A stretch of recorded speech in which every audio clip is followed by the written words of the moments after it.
magari njiani na kazi zake kwa ujumla.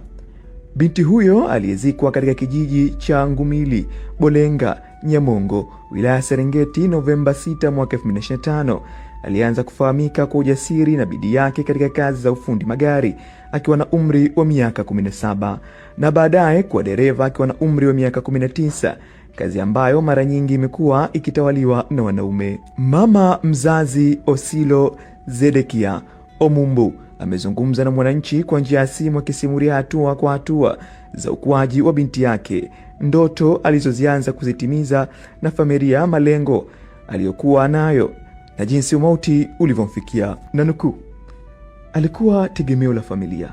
Baba yake alifariki akiwa mdogo, akakatiza masomo na kujikita katika ufundi ili akomboe familia.